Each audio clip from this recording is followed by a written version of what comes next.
Il-Ministru għall-Finanzi Edward Cicluna qal li se jipparteċipa b'mod attiv fin-negozjati finali fil-Eurogroup u l-Kunsill Ecofin li se jiffinalizzaw ir-regoli dwar il-Fond ta' Riżoluzzjoni Bankarja fil-ġimgħat li ġejjin.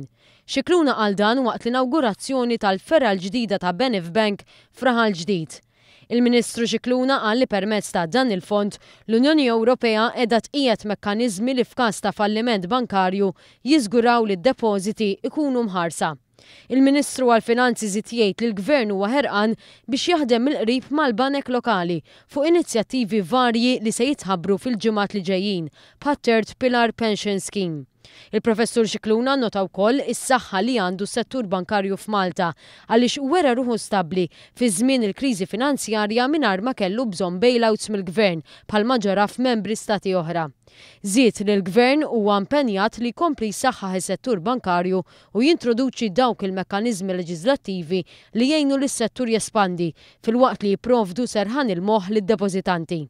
Il-Ministru Edward Cicluna esprima l-apprezzament għal relazzjoni speċjali li l-BenefBank għandu ma' intrapriżi żgħar u tal-familja li ma' intrapriżi jirrappreżentaw mhux inqas minn 98% tal-kumpaniji lokali.